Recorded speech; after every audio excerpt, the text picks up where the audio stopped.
জাতীয় নাগরিক পার্টির দেশ গড়তে জুলাই পদযাত্রা সারা দেশব্যাপী কর্মসূচি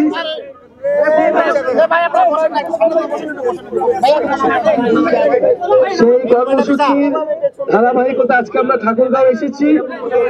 আমরা প্রথমে একটু দুঃখ প্রকাশ করছি যে আমরা নির্ধারিত সময় আসতে পারিনি এবং ইতিমধ্যে জুম্মার ওয়াক্ত হয়েছে। আমরাও নামাজে যাব, পাশের মসজিদে আমরা নামাজে যাব।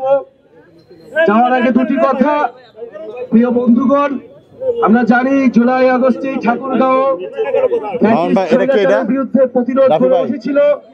আমাদের এখানে হাজার হাজার শিক্ষার্থীরা রাজপথে নেমে এসেছিল, আহত হয়েছিল, শহীদ হয়েছিল। আমরা সেই সকল শহীদদেরকে স্মরণ করছি, তাদের রুহের মাগফিরাত কামনা করছি।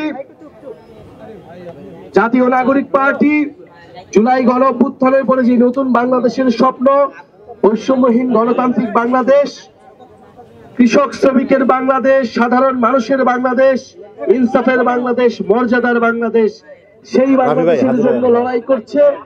আমরা মনে করি ফ্যাসিবাদী ব্যবস্থার বিলোপ এখনো হয়নি, আগের সিস্টেম রয়ে গিয়েছে। সিস্টেমের বিলোপ করে নতুন দেশ গঠনের জন্যই এই নতুন পার্টি এবং আমাদের কর্মসূচি। ইনশাআল্লাহ ঠাকুরগাঁওতে আমরা আবারও আসব। জাতীয় নাগরিক পার্টি কার্যক্রম সারা দেশেই চলছে। আপনারা আমাদের হাতকে শক্তিশালী করবেন, তরুণ এবং বিকল্প নেতৃত্বকে বেছে নেবেন এবং এই জুলাই গণ অভ্যুত্থানের ঘোষণাপত্র, মৌলিক সংস্কার, জুলাই গণহত্যার বিচার এবং নতুন সংবিধানের জন্য আমরা লড়াই করছি। অবশ্যই জুলাই আগস্টের মধ্যে জুলাই ঘোষণাপত্র দিতে হবে এবং এর সাংবিধানিক ভিত্তি থাকবে এই জুলাই ঘোষণাপত্রের, যেই কারণে আমাদের দেশের হাজারো মানুষ রক্ত দিয়েছে, জীবন দিয়েছে। আমরা তাদেরকে স্মরণ করতে চাই। সেই আকাঙ্ক্ষার ভিত্তিতে বাংলাদেশ হবে। আমরা সেই কৃষকদের জন্য কাজ করতে চাই। সেই কৃষকের সন্তানেরা এই ঢাকা বিশ্ববিদ্যালয় সহ বিভিন্ন বিশ্ববিদ্যালয়ে পড়ে, তারাই কিন্তু এই গণ অভ্যুত্থান শুরু করেছিল। ফলে এই কৃষকের সন্তান এবং এই কৃষকের মাটি থেকেই, ঠাকুরগাঁও থেকে আমরা আমাদের নতুন বাংলাদেশের স্বপ্নের কথা বলছি। আমরা জানি ঠাকুরগাঁও এলাকা এবং উত্তরবঙ্গের সীমান্তবর্তী এলাকায় সীমান্ত হত্যা একটি বড় সমস্যা।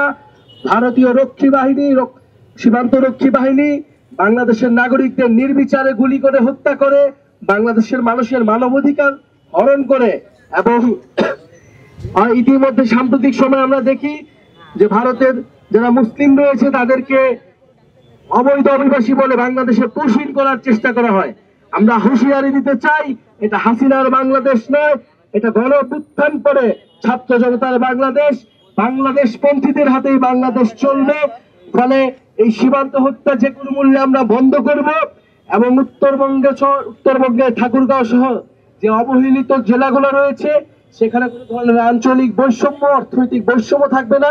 শিক্ষা, স্বাস্থ্য, কর্মসংস্থান এবং তথ্য প্রযুক্তি এবং যোগাযোগ ক্ষেত্রে উন্নয়ন প্রয়োজন। এই উন্নয়ন শুধু ঢাকার উন্নয়ন হবে না, বরং প্রান্তের যে জেলা ঠাকুরগাঁও জেলা সহজে এই প্রান্তের সকল জেলার উন্নয়ন যেদিন হবে সেদিনই আমরা প্রকৃত উন্নয়ন হিসেবে এটা গ্রহণ করব।